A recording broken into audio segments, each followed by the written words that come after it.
الحمدللہ رب العالمین والصلاة والسلام علی سید الانبیاء والمرسلین اما بعد فاعوذ باللہ من الشیطان الرجیم بسم اللہ الرحمن الرحیم۔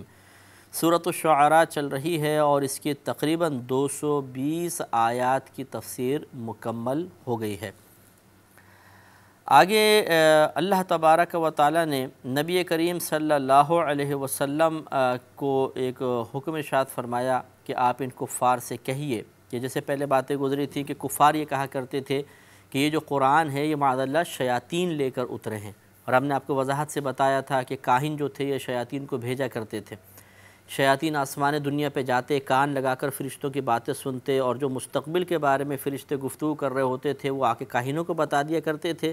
اور کاہن لوگوں میں عام کر دیا کرتے تھے، اور وہ چونکہ مستقبل کی باتیں تھیں، اللہ کا حکم ہوتا تھا، ویسے ہی وہ باتیں ظہور پذیر ہو جاتی تھیں، جس سے ان کا اعتقاد بڑھ جاتا تھا،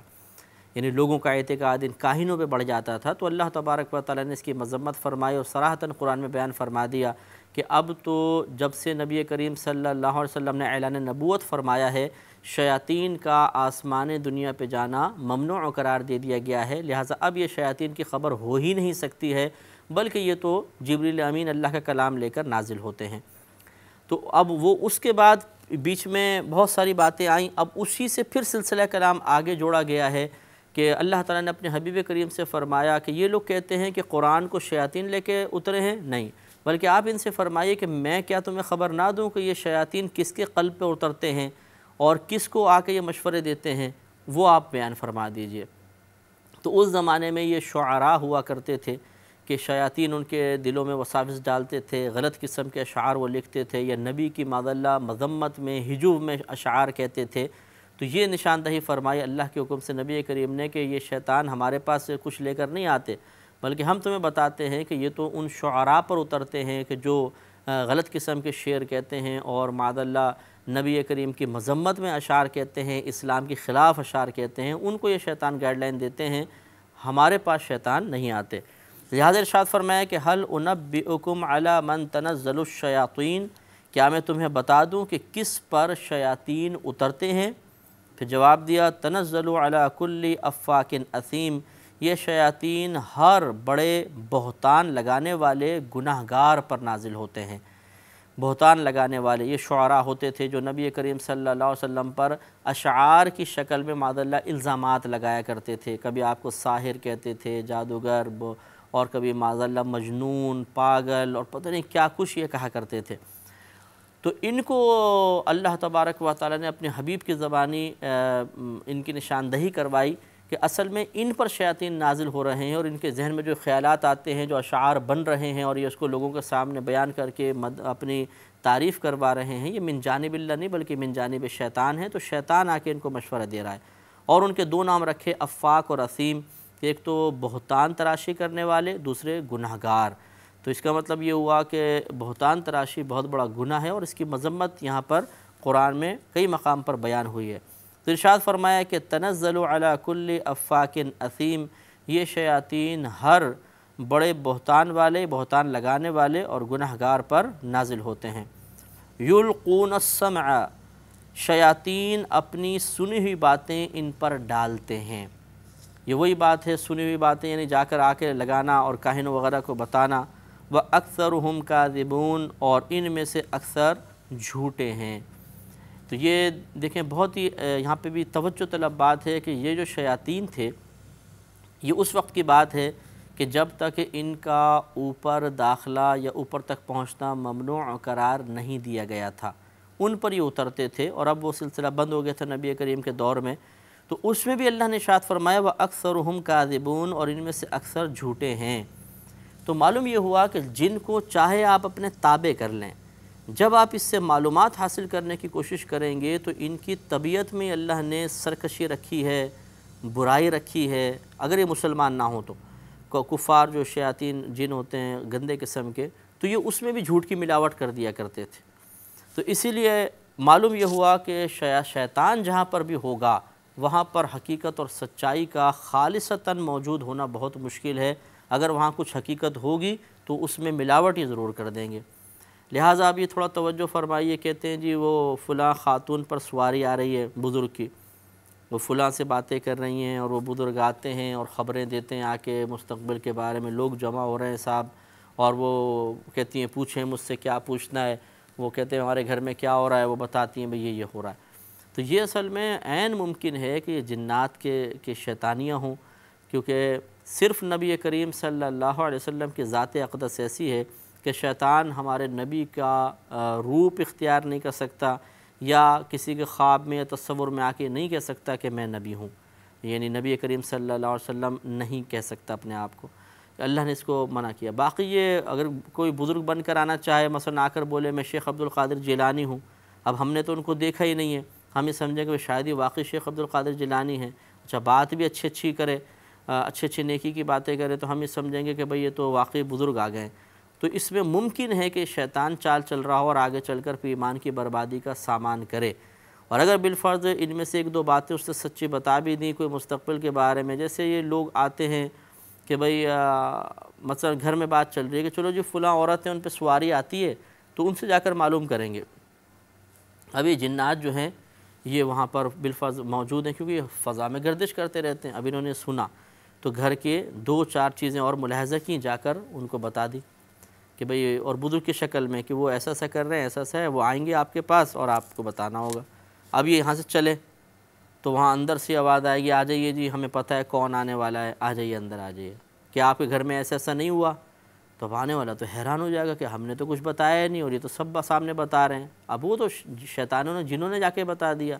اب ان کی طرف سے جھوٹ کی آمیزش یقیناً ہو سکتی ہے، جیسے قرآن سے ثابت ہے، لہٰذا پھر جب جھوٹ کی آمیزش ہو سکتی ہے، امکان ہے کہ شیطان اس میں مداخلت کر رہا ہو، تو پھر کامل اعتماد نہیں ہونا چاہیے۔ کامل اعتماد اللہ کی ذات پر ہے۔ میں یہ نہیں کہہ رہا ہوں کہ جو اس طرح کی خبر دے رہا ہے وہ سارے کے سارے جھوٹے ہی ہوتے ہیں اور ضرور غلط ہوتے ہیں، ہم ایک امکان کی بات کر رہے ہیں کہ اکثر ایسی ہوتا ہے، ہم نے دیکھا ہے کہ اگر نماز نہیں پڑھتے، روزے نہیں رکھتے، بے پردہ ہیں عورتیں، اور ان پہ بزرگوں کی سواریاں شروع ہو گئیں۔ کیسے شروع ہو گئیں؟ یعنی سمجھ میں آنے والی بات نہیں ہوتی، کیونکہ وہ تقوی نہیں ہے، پرہیزگاری نہیں ہے۔ بے پردہ ایک عورت سامنے مردوں کے بیٹھتی ہے تو وہ تو فاسقہ کہلائے گی، فاجرہ کہلائے گی شریعت کی زبان میں، تو ان پر بزرگوں کو نزول کیسے شروع ہو گیا؟ تو یہ غالب گمان ہوتا ہے کہ شیاطین کی مداخلت ہے، اور شیاطین آ کے اس طرح خبریں دے رہے ہیں، اور پھر آگے چل کر کوئی مس یوز وہ کریں گے، تو اس لیے قوی یقین حاصل نہیں ہوتا ہے۔ اور اس میں مطلب جس کے اوپر آ رہے ہیں اسے بھی تھوڑی سی احتیاط کرنی چاہیے کہ وہ خوش فہمی میں مبتلا نہ ہو کہ ہم تو جو چاہے کر رہے ہیں اور پھر بھی دیکھو اللہ تعالیٰ ہم پہ کرم فرما رہا ہے۔ تھوڑا سا سوچنا چاہیے کہ آپ میں ایسے کون سے سرخاب کے پر تھے کہ آپ پر یہ خصوصی کرم نوازی ہو گئی کہ آپ کے پاس بزرگ آنا شروع ہو گئے، دوسرے کے پاس کیوں نہیں آئے؟ ایک متقی پرہیزگار آدمی ہے جو گناہ نہیں کرتا ہے، نمازی ہے پانچوں وقت کا، اس پہ تو نہیں آ رہے، اور آپ پر آنا شروع ہو گئے، کیوں؟ کیا وجہ ہے؟ کیا بزرگ آپ پہ عاشق ہو گئے معاذ اللہ، یا آپ میں کوئی ایسی خصوصیت ہے کہ انہوں نے نمازی کو نظر انداز کر دیا اور آپ ایک بے پردہ خاتون بیٹھی ہیں، آپ کے اوپر وہ بزرگ آنا شروع ہو گئے؟ تو سوچنا چاہیے۔ لیکن آدمی اپنے بارے میں ہمیشہ خوش فہمی کا شکار رہتا ہے، اور جو اس خوش فہمی اور ان خوابوں کی راہ میں رکاوٹ بننے کی کوشش کرے ہمیں وہ برا لگنے لگتا ہے۔ حالانکہ جو آپ کو سمجھا رہا ہے اس پہ غور و تفکر کرنا چاہیے کہ یہ صحیح سمجھا رہا ہے، اور ایسا نہ ہو کہ بے شیطان ایمانی چھین کر لے جائے اور آدمی کہیں کا نہ رہے۔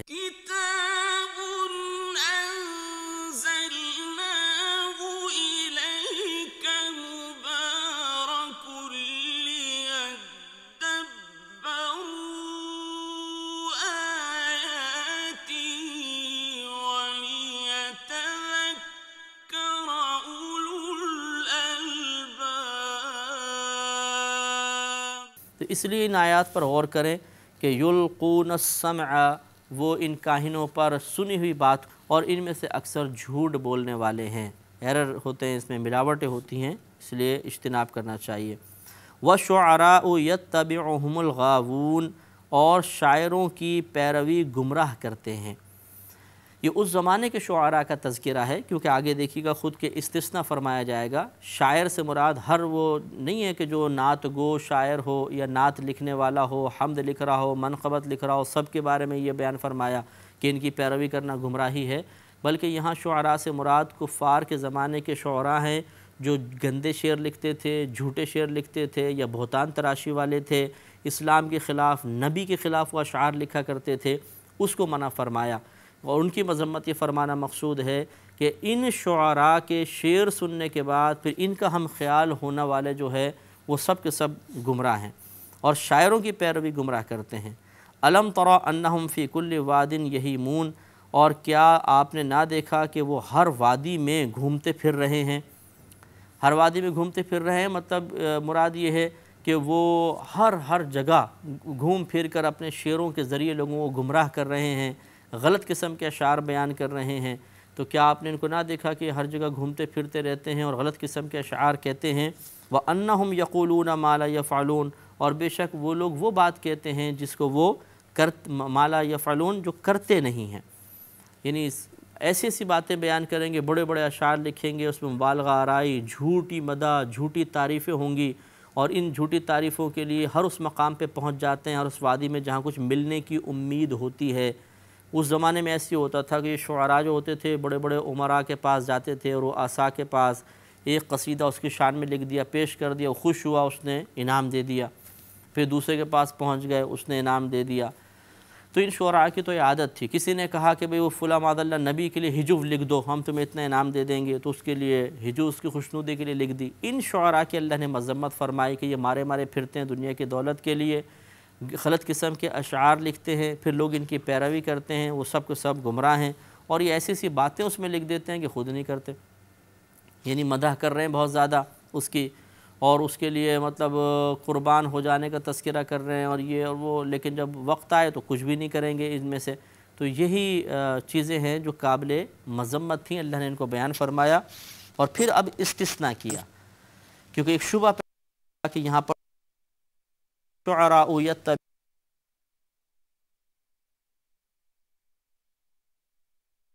کرتے ہیں، تو اس میں تو ہم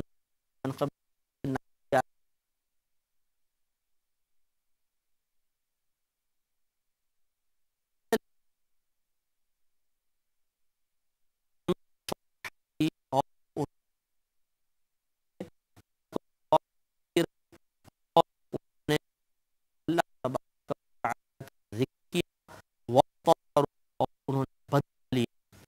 کس بات کے بدل؟ نبی کریم صلی اللہ علیہ وسلم جو میں جو شعر کہے گئے، اسلام کے خلاف جو شعر کہے گئے، تو اشعار کی شکل میں اس کا بدلہ لیا۔ ان لوگوں پر ان کو فرمایا کہ یہ لوگ جو ہیں ان کا استثناء ہے، یہ لوگ برے نہیں ہیں، ان کی پیروی کو گمراہ نہیں کرتے، بلکہ ان کے اشعار کو پڑھنا سننا یہ تو بہت سعادت کی بات ہے۔ وَانْتَصَرُوا مِنْ بَعْدِ مَا ظُلِمُوا، اور بدلہ لیا انہوں نے اس کے بعد جو ان پر ظلم ہوا، یعنی ان پر ظلم ہوا، یعنی نبی کریم صلی اللہ علیہ وسلم کے خلاف لکھا، یہ تمام مسلمانوں پہ ظلم ہے کہ دل آزاری کا سبب بنتا ہے۔ اسی طرح کوئی اسلام کے خلاف اگر اشعار لکھے تو یہ بھی مسلمانوں کے لیے ایک اذیت کا باعث ہے، تو گویا کہ مسلمانوں پہ ظلم ہوا، تو جب مسلمانوں پہ ظلم کیا گیا تو اس کا انہوں نے اشعار کی شکل میں بدلہ لیا۔ اور یہ بخاری کی روایت ہے، آپ نے بھی بارہا سنی ہوگی کہ حضرت حسان بن ثابت رضی اللہ تعالی عنہ کے لیے مسجد نبوی میں باقاعدہ ممبر لگایا جاتا تھا، اور نبی کریم صلی اللہ علیہ وسلم آپ سے فرماتے تھے کہ جو کفار نے ہماری ہجو کی ہے، ہمارے خلاف شعر لکھے ہیں، اے حسان تم اشعار کی شکل میں ان کا جواب دو۔ تو آپ جواب دیا کرتے تھے، اور نبی کریم ان کے لیے باقاعدہ دعا فرماتے تھے کہ اللہ تعالیٰ جبریل امین سے حسان کی تائید فرما، اس کی مدد فرما۔ تو اس لیے مطلب خود نبی کریم کی بارگاہ میں قصائد لکھے گئے ہیں، شعر پڑھے گئے ہیں، تو ہر شعر برا نہیں ہوتا۔ جو شعر گندے فحش اشعار مضامین پر مشتمل ہو، یا پھر جھوٹی مبالغہ آرائی، جھوٹی تعریفوں پر مشتمل ہو، بڑے بڑے اوصاف، بڑے بڑے مبالغہ آرائی کی گئی ہو،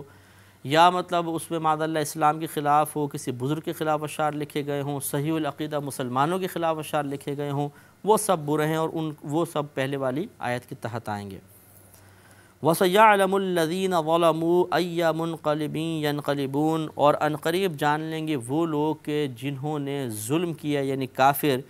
کہ أَيَّ مُنْقَلِبٍ يَنْقَلِبُونَ، کہ کس کروٹ پر پلٹا کھائیں گے، یعنی جتنے جو یہ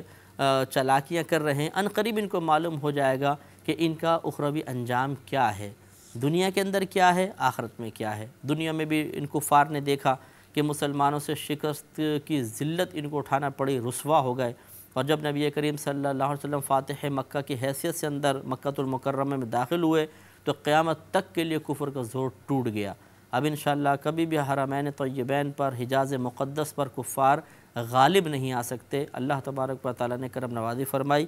کیونکہ صحیح حدیثیں بھی یہی کہتی ہیں کہ آخری زمانے تک میں ایمان سمٹ کر مکہ اور مدینہ تک پہنچ جائے گا، یعنی یہ دو شہر تو کفار کی دست برد سے محفوظ ہی رہیں گے، حتیٰ کہ دجال بھی ان میں داخل نہیں ہو سکے گا۔ یہ نصوص قطعیہ ہیں، ہمارے نبی کریم صلی اللہ علیہ وسلم کی غیبی خبریں ہیں، اور انشاءاللہ ایسے ہی ہوگا۔ کوئی مکے پر مدینے پر اپنی بری نظر نہیں ڈال سکتا، قیامت تک ان پر کوئی غلبہ نہیں پا سکے گا۔ تو یہ اللہ نے بیان فرمایا کہ عنقریب یہ ظالم جان لیں گے کہ ان کا دنیا میں انجام کیا ہوتا ہے، آخرت میں انجام کیا ہوتا ہے۔ یہاں تک سورہ شعراء کا اختتام ہوا۔ اب سورہ نمل ہے، یہ بھی مکی صورت ہے، اور اس میں تقریباً 93 آیات ہیں، اور انشاءاللہ آج ہم اس کا آغاز کریں گے۔ بسم اللہ الرحمن الرحیم۔ طاسین یہ حروف مقطعات میں سے ہے۔ بارہا آپ کو بتایا کہ سورتوں کے شروع میں جو حروف بعض اوقات لکھے ہوتے ہیں، جیسے الف لام میم طاسین یاسین وغیرہ، یہ حروف مقطعات کہلاتے ہیں۔ ان کے معانی اللہ تبارک و تعالیٰ ہی بہتر جانتا ہے، یا اس کے عطا سے، اس کے کرم سے، اس کے فضل سے اس کے نبی کریم صلی اللہ علیہ وسلم کو معلوم ہے، اور آپ کے عطا سے اکابر صحابہ کو معلوم ہو سکتے ہیں۔ تو یہ سورہ نمل کا کیا پہلا ہے لفظ جو انشاءاللہ ہم نے آپ کی خدمت میں عرض کیا، باقی آیات اور اس کی تفسیر نیکسٹ پروگرام میں۔ وآخر دعوانا ان الحمدللہ رب العالمین۔